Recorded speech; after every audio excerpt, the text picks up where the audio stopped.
Well, good afternoon. Thank you.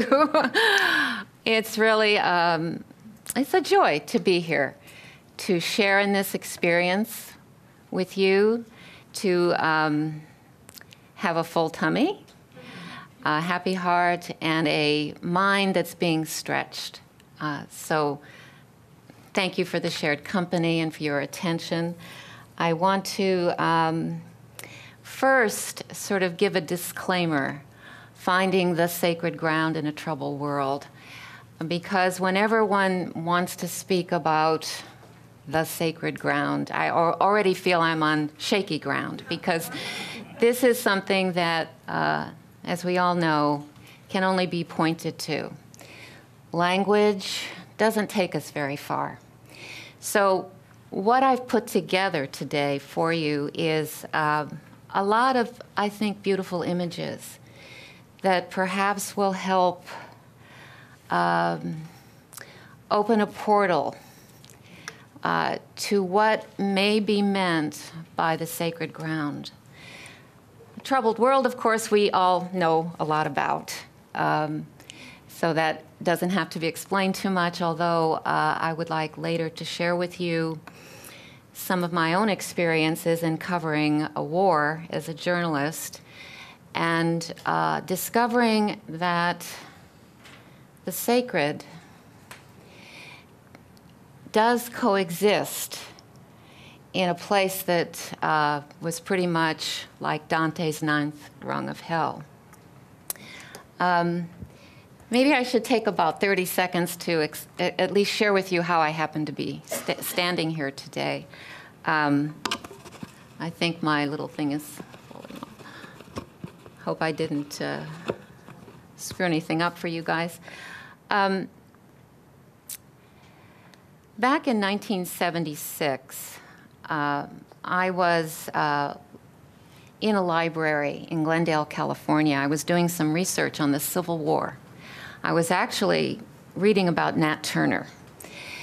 And I absolutely do not remember how this happened, but I was walking through a row of books, and I saw a title. And sometimes I question my memory because when I think about this, why was this book in a public library? But this is my recollection. I reached up and I saw the title, ISIS Unveiled. And I was intrigued, so I took the book, the 2 volumes, home, and got very, very involved in that book. I didn't understand all of it, of course, but I didn't know who H.P. Blavatsky was. I figured it was not a woman, but when I discovered who she was and what she did and how she lived her life, and the extraordinary things she did in the 19th century as a woman, I am one of her biggest fans, and I have been since that day. So that's that kind of gives you an idea of why I'm standing here today, because part of this talk is going to be about the voice of the silence. It's actually divided into 3 parts, so you know what's coming. An exploration of what the sacred ground might be, a little bit about our troubled world, and then an exploration of how the voice of the silence might help us navigate through this troubled world. So let me begin with the title, Our Shared Journey. We're all in this adventure together. So since we're in the world of language, sacred is derived from the Latin word sacrum, to make holy, which of course indicates there's some work to be done on our part to make life holy, if we can. Other terms for the experience of the sacred: transcendence, samadhi, union with the divine, or from the New Testament, the peace which passes all understanding.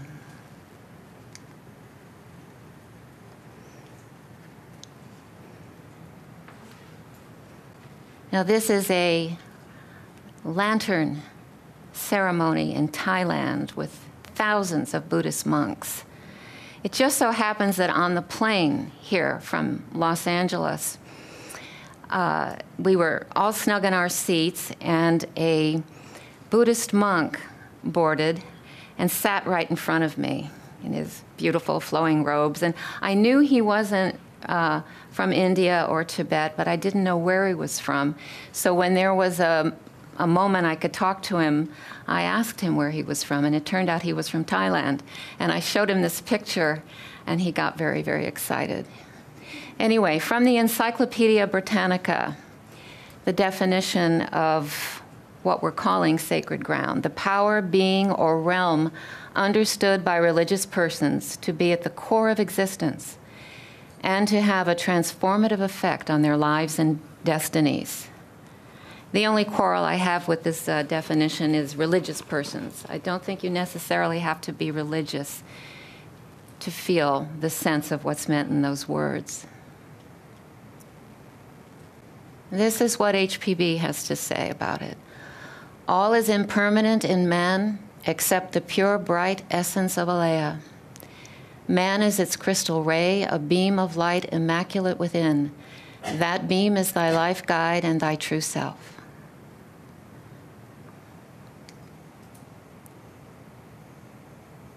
Now, when I sort of reflected on this title, I realized that it isn't so much finding as it is perhaps remembering. Remembering something that's always there, just hidden behind all the masks, all the conditioning, all of life's trauma. And it may appear, this remembering, as something intangible and dimly felt at first, an urging, a calling from within, a longing for a deeper purpose in life, a sense or a feeling that I belong to something bigger than myself. Something's kind of missing. At least that's how it's been for me. And sometimes that question, that eternal question, can appear. Why do I exist? This question is in the preface of Isis Unveiled. It was a driving question for HPB. I think it was very central to her for a long time. There are other questions she asks in that preface, but this one really stood out to me when I first saw it. All spiritual progress is the growth of half-knowledge into clear illumination. In our inspired moments, we have the feeling that there is a greater reality within us, though we cannot tell what it is. And I think that's the remembering. But words are only pointers to the domain of the sacred, the inner dimension of stillness. So to flesh this out a little bit, I've chosen two slokas from the Upanishads. A question: who makes my mind think? Who fills my body with vitality? Who causes my tongue to speak? Who is that invisible one who sees through my eyes and hears through my ears? And then the answer. The self is the ear of the ear, the eye of the eye, the mind of the mind, the word of the words, and the life of life. We do not know, we cannot understand, because the self is different from the known and different from the unknown.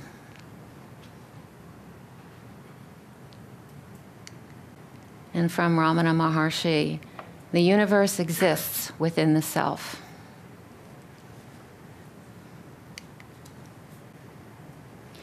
Man is a little world, a microcosm inside the great universe. And she goes on to say, somewhere else, the spiritual I in man is omniscient and has every knowledge in it, while the personal self is a creature of its environment and the slave of personal memory, which Vic was talking quite a bit about this morning, this statement. And that, of course, brings us to the troubled world we live in. the illusion of separateness. And of course, I'm using an image of war, battle. It represents the struggle we have within ourselves, manifested in its worst scenario, perhaps, as war. And I thought this was a very good explanation of the conditioned mind from Sogyal Rinpoche. Our mind has two levels. There is the ordinary aspect of mind, which creates thinking, grasping, and concepts. It's the cloud level of mind, where there is always change and conflict. But behind all those clouds is the blue sky, the true nature of mind, the Buddha nature. So our troubled world is really a reflection of a clouded and divided mind, a conditioned mind doing battle with itself. My inability to see myself in the others, in you in me. Alas, alas, that all men should possess Alea, be one with the Great Soul, and that possessing it, Alea should be so little available to them. I love this statement from a little book, a compilation that HPB put together. The soul ripens in tears. It could be tears of joy, not just sorrow and sadness, because it suggests there is a long process of awakening for most of us. It indicates that the crucible of personal loss can open our hearts to the suffering of others, that our own efforts are the ripening. I love this face. This is the face of a fully lived life to me. And that brings me to the veil of tears called war. We are, of course, technically still at war in Iraq and Afghanistan, and Syria is a mess, and Sudan and Somalia. I mean, you can look almost anywhere in the world and you see the same old problem, because we just can't learn as a species that we're not really separate from each other. But this is a war that I covered for 4 years. I traveled back and forth during the Balkan War. And it really was a war. It was a war about territory, but layered onto that was a war between 3 religious groups: the Croatian Catholics, the Bosnian Muslims, and the Serbian Orthodox Christians. And so this is an M1 tank. This is a US tank in a destroyed village in northeast Bosnia. All 3 sides were killing each other, largely over religion. It manifested as this territory's mine, but there was so much intermarriage among everybody that it ended up that families were fighting families. This was a civil war, very similar to our own civil war.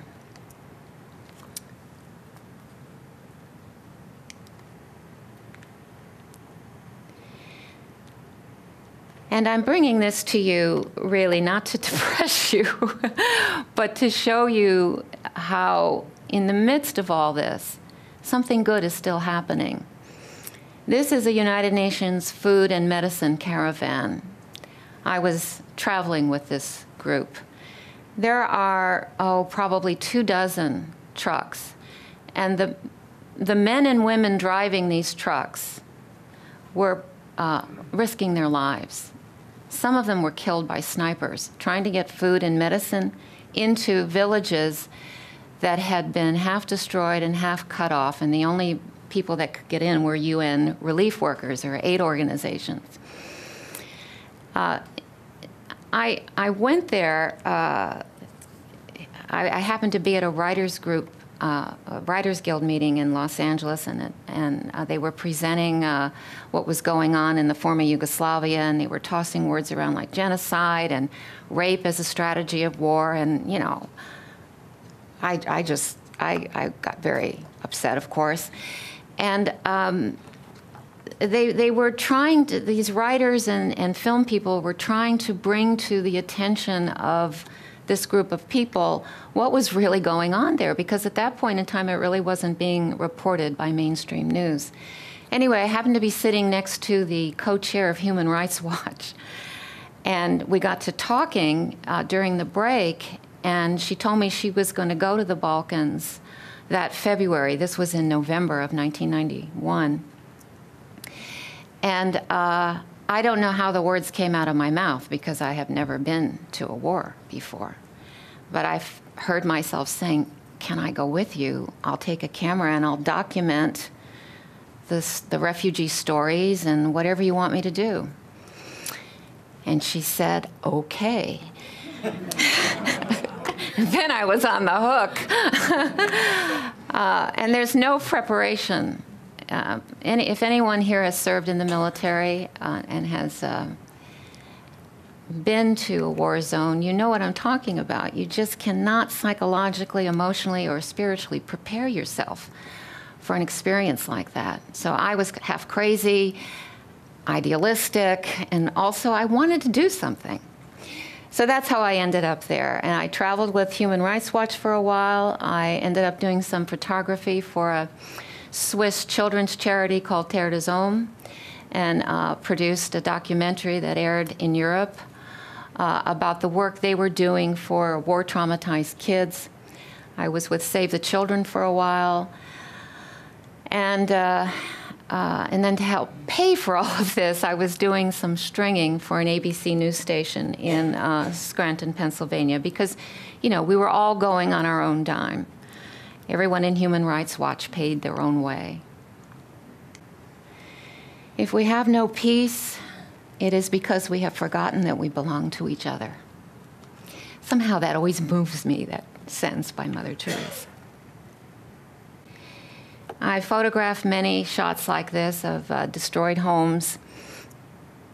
And then after the shelling stopped, when it seemed safe, usually the women, because the men were all fighting, so it was women and children left behind in these villages. They would go and see if they could collect water, firewood from the destroyed buildings.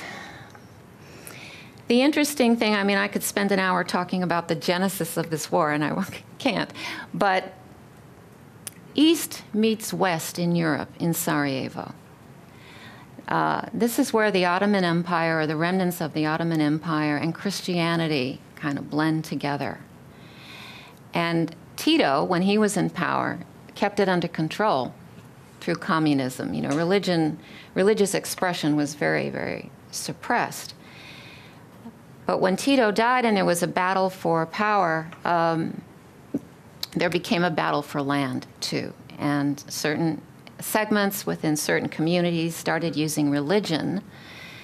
It's similar to what Sister talked about this morning, as an igniting force to grab land and power. World War I was ignited in Sarajevo with the assassination of the Archduke of Austria. And what was difficult was actually being a photographer, because these were the kinds of pictures I was always taking of wounded women and children. And always those eyes staring back at you.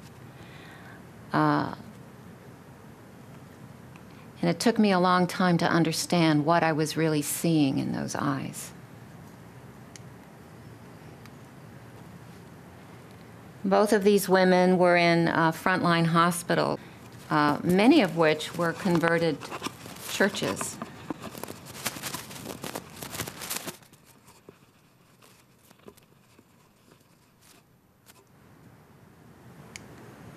Man becomes aware of the sacred because it manifests itself as something wholly different from the profane. Now this was a discovery that I made in a very, it was a beautiful experience, let me put it that way. For the first year I had been covering the war, all I really could see was the suffering. All I could see was how horrible humanity was. I mean, it was having an existential crisis. I just thought, we're just going down the bucket. There's no hope. But at some point, I don't actually know what the trigger was, but I happened to be standing in a frontline hospital, and there was just dozens of wounded kids and women there. And all of a sudden, this rush of people came into the hospital: doctors, nurses, interpreters, all medical workers from Doctors Without Borders. And they were attending to the sick and injured. They were risking their lives to be there, but they were there to render aid and comfort to those who needed it. And I suddenly began to witness an exchange of energy that took place between the wounded and those who were caring for them. And it was palpable. There was an exchange of gratitude, because I think it was gratitude on both sides. There was an exchange of beauty and love, and it was exquisite. And it was a revelation to me, because I deemed that as sacred, that exchange between two human beings in the middle of something so grisly.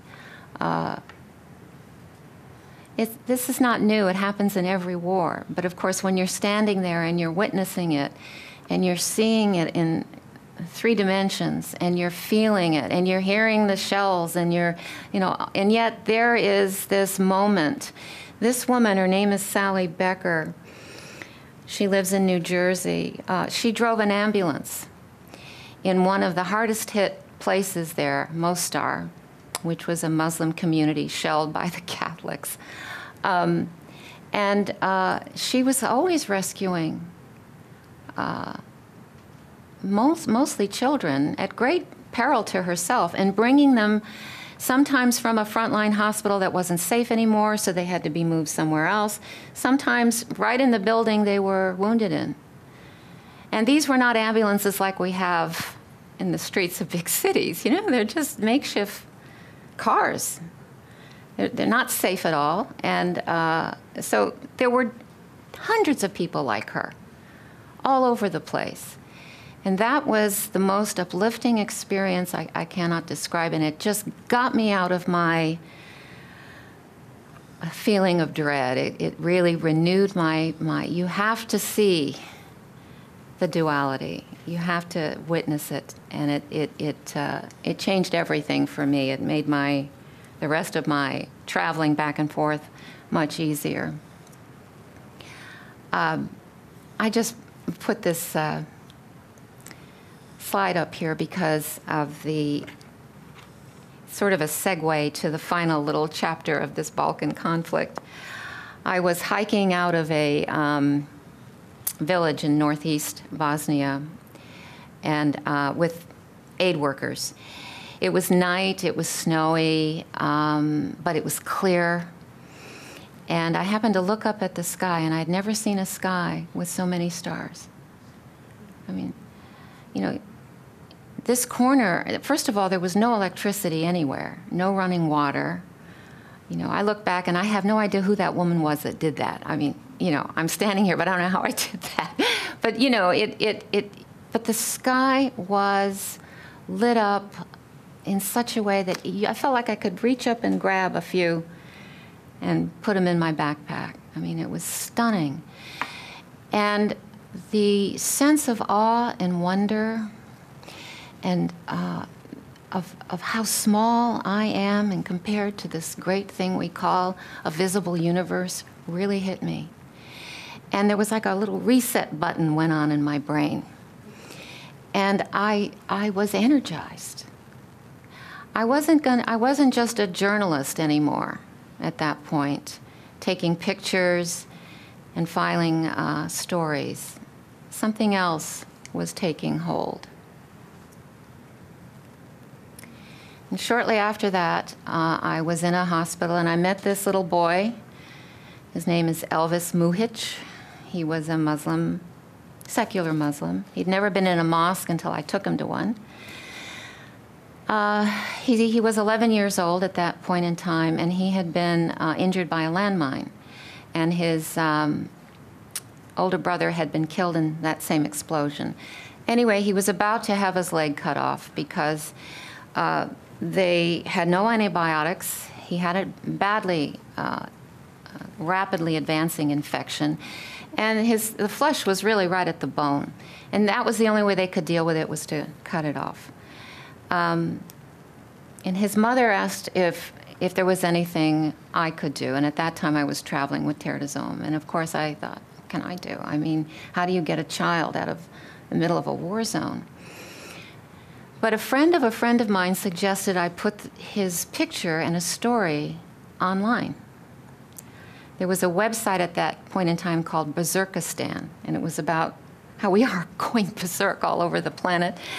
And so this story ended up on that website, and within less than a week, am I in your way? Can you see it? Oh, okay. In less than a week, an email had come in from a hospital, a children's hospital in Danville, Pennsylvania. And then this person and that person, and suddenly there were 20 of us trying to get this kid out of a war zone. So the end result was about 2-3 weeks later, we got him out. And he was flown to Philadelphia and then driven up to Danville, Pennsylvania, where it was the Danville Children's Hospital. Hershey, it's now called Hershey's. Hershey gave the hospital a big endowment, and he was in the hospital for 7 months. He had 3 surgeries. He had 2 bone grafts, and they saved his leg. And he can play soccer, and he's now a carpenter living in Slovenia. So a story I share because kindness spreads. This is a picture of him with one of his surgeons.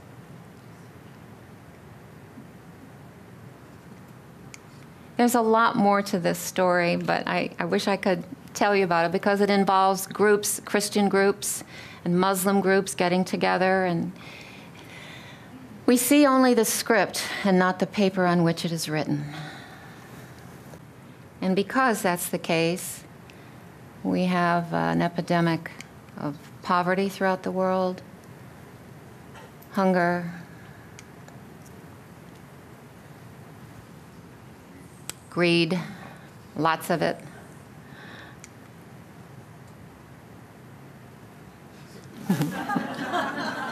It's a new kind of vegetarian sandwich.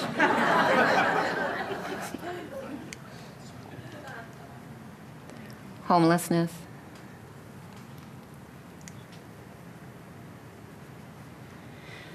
We're coming up on about 7 billion people pretty soon. It's a lot for the planet. Pollution. I have a friend who went to Beijing a month ago, absolutely couldn't breathe. It's so bad there. And climate change. But in the face of all that, because I know many of you are activists, I've had conversations with some of you who are really active in trying to make a difference in some of these problems. Have perseverance, have patience. Fear, O disciple, kills the will and stays all action. The world can be overwhelming and frightening, and we can sometimes want to throw up our hands and say we can't do anything, it's too much. But what the suggestion is here is, it's coming from fear. Another item that was talked about a lot this morning, fear and anger. Rather to be an optimist. I like this quote a lot because it kind of turns the question around a little bit. Don't ask what the world needs. Ask what makes you come alive, and then go do it. Because what the world needs is people who have come alive. And this statement's from Joy Mills, who has a beautiful way of just like a laser beam focusing down on the essential point. Our immediate task is to effect within ourselves a transformation of being, to bring about a new birth. For only then can we effect that global transformation that will result in a new world. And that little book of hers, a collection of her lectures on the voice of the silence, From Inner to Outer Transformations, a wonderful little book.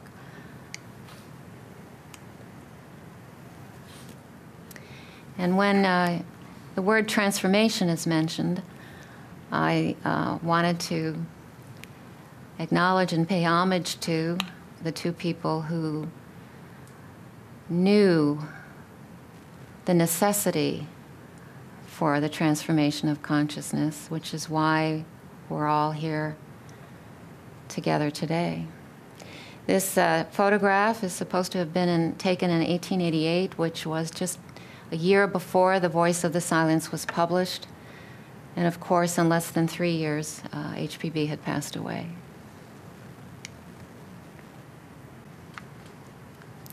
So how do we access what is sacred within us?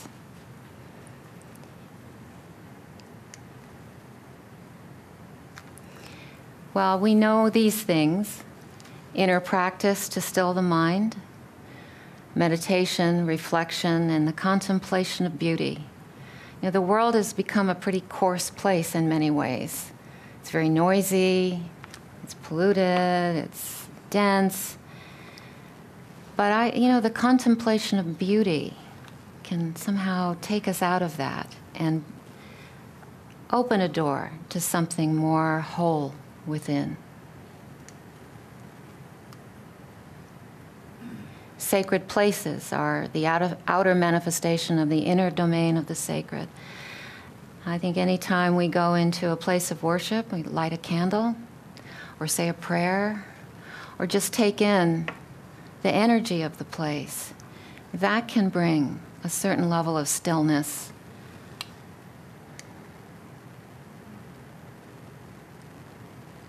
Many of these structures were built with an intentional purpose to uplift the human spirit. And this spiral, I like this image because it says something to me. 60 Minutes did an absolutely stunning story on this cathedral and the whole history of the architect and his divine dream on how this should be built. It's still being built. It's going to be completed this year, I think, in Barcelona, Spain. That program, by the way, on 60 Minutes, it was just one example, because I've watched that show for years, but I've seen it decline. But that segment, my husband, we were bawling we were crying on the sofa. It was so beautiful. It was the photography, the whole way they did, the way this cathedral inspires people. You could just feel it. It was, this is on the bucket list. Beauty, awe, or wonder can be experienced in a structure that was built to honor a higher calling. Sacred places are containers of energy, spiritual energy.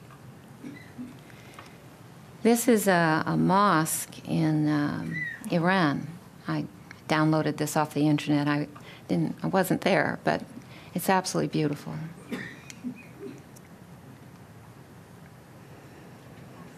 And in the Sufi tradition, dancing whirling dervishes. Several years ago, the Mevlevi dervishes from Turkey did a performance in Los Angeles. They do a circuit every 5, 6, 7, 8, 10 years. It's sort of unplanned. And my husband and I went down to Claremont, California to see them, and oh my God. It is an experience of the sacred watching these dervish dancers. And there's one in particular called Dervish Dance Number 9, where the dervishes whirl. And in the center is one dervish meditating. And it's just, it just takes you into another dimension.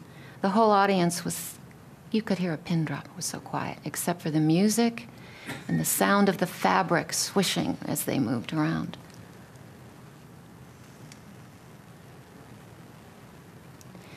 And of course, art is another gateway. This is The Mother of the World by Nicholas Roerich. Art, music, chanting. I love to listen to the Tibetan bowls, poetry, theosophical literature, and sacred texts. All of it are entry points to another space within. And of course, nature, the beauty and stillness of nature, which can be a very humbling experience for a human being, to be in the presence of a great body of water, trees, a sun setting, because it wasn't made for me. Be humble if thou would attain to wisdom. Not till we have lost the world do we begin to find ourselves. I think the experience of nature is something that maybe we don't have enough opportunity to get in our lives. I don't know. We try to go on nature walks quite as often as we can and just get out of the city. Because what you seek is seeking you. When I first came across this statement by Rumi, it just gave me great comfort that what I'm looking for is looking for me too. This is sort of this dodge game that's going on. Or it appears that way anyway. And that brings us to the voice of the silence, because that is a thread throughout the voice of the silence. What I'm seeking is seeking me. Before the soul can comprehend and may remember, she must unto the silent speaker be united, just as the form to which the clay is modeled is first united with the potter's mind. For then the soul will hear and will remember, and then to the inner ear will speak the voice of the silence. There are some things that have been written that just carry a lot of spiritual power. We all know that, and the voice of the silence is certainly one of those texts, along with the Bhagavad Gita, the Upanishads, the Sermon on the Mount.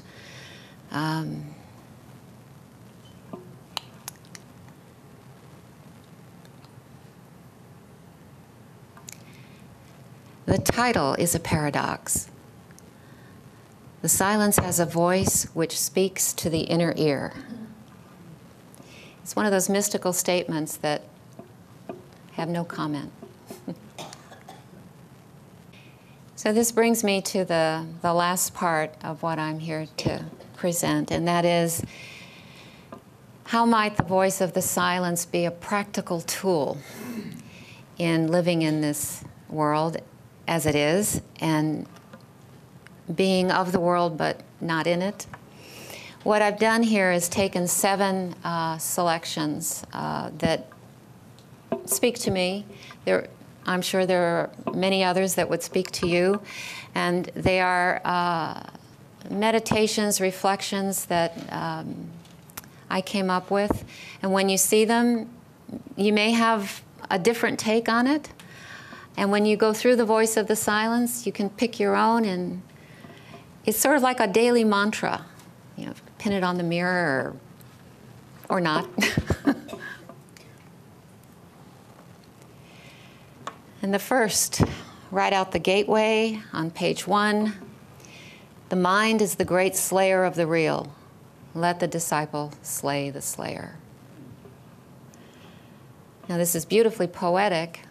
So what I'm going to do is, in my own way, deconstruct, put it in my own contemporary language.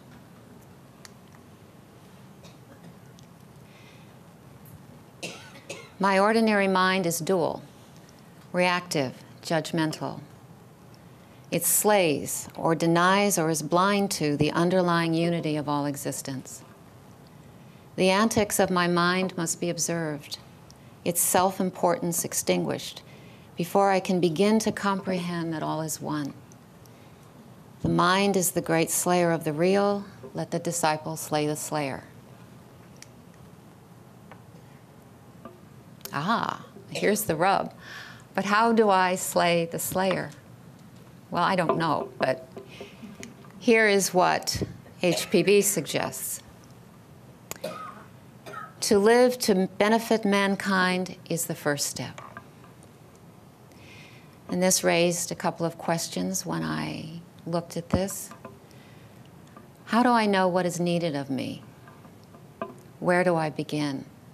What does it mean to be of service to others?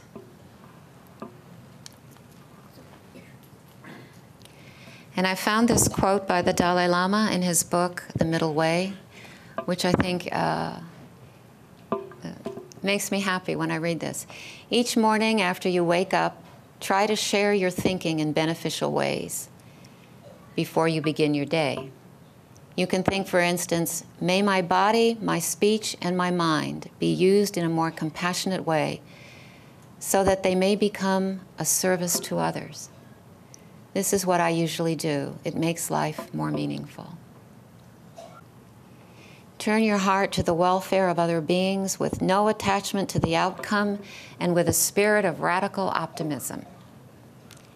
I think that is a fantastic phrase, radical optimism.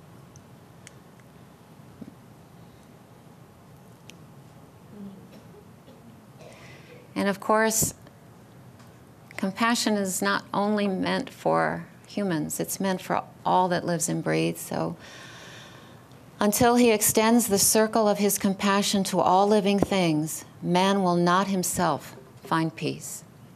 Albert Schweitzer. I don't know if you've ever read his book, Reverence for All Life.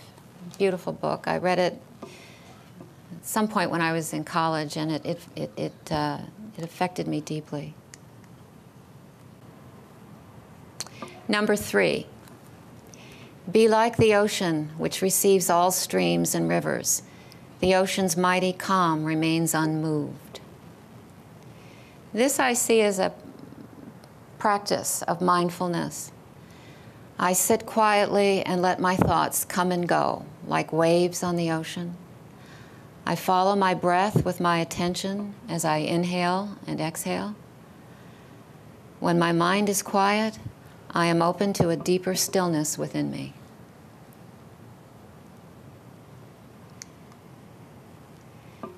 Number 4, desire nothing.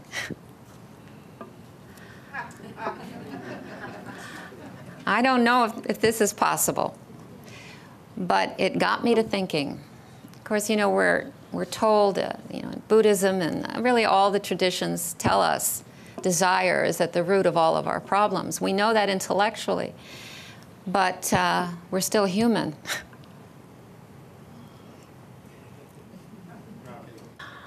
Desire nothing.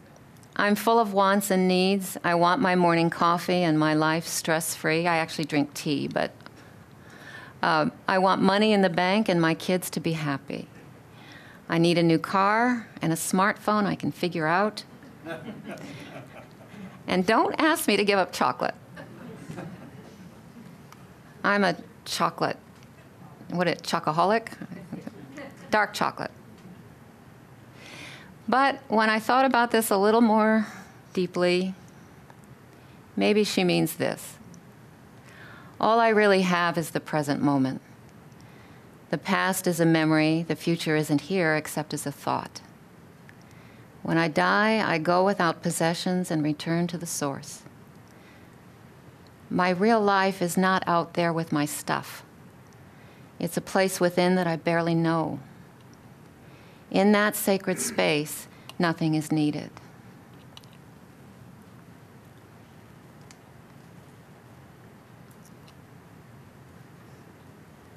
Number 5, chafe not at karma nor at nature's changeless laws, but struggle only with the personal, the transitory, the effervescent, and the perishable.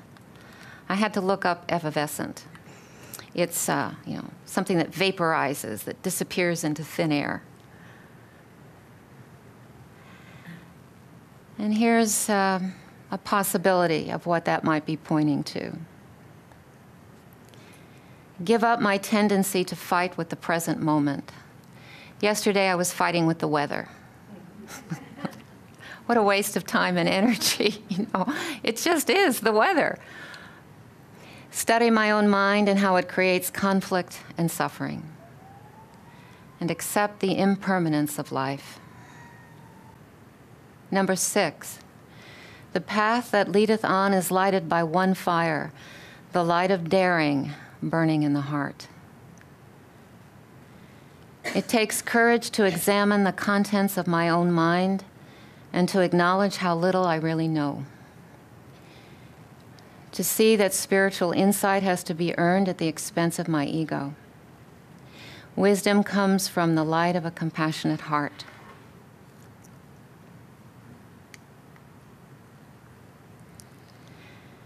And number 7, give up thy life if thou wouldest live, or be of the world and not in it. The kingdom of heaven is within. If I'm honest with myself, I'm attached to the status quo. The known is more comfortable than the unknown. But deep within, I sense an awakening to another way of being. A voice within whispers, let go, be still, listen with your heart.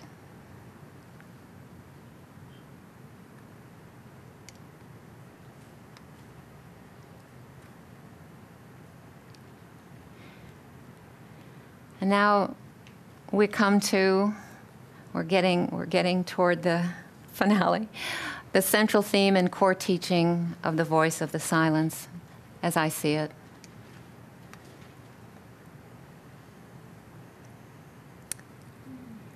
Can there be bliss when all that lives must suffer?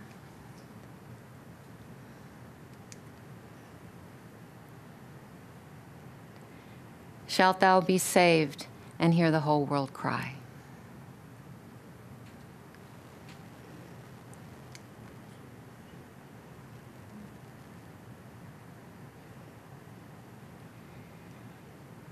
Compassion is not an attribute. It is the law of laws.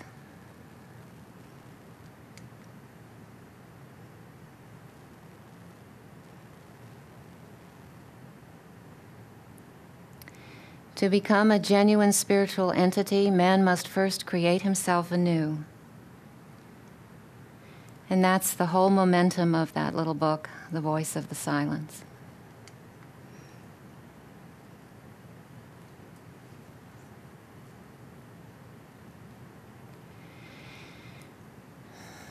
This is perhaps HPB's invitation in that book. Awaken to the truth that there is no other. I and the other are one. The unity of all existence lives in me. Compassion for all beings is the sacred ground.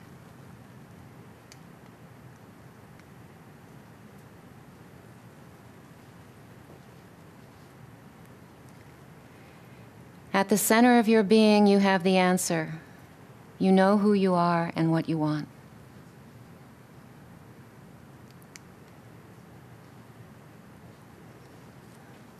May all beings be happy. Thank you very much for your attention.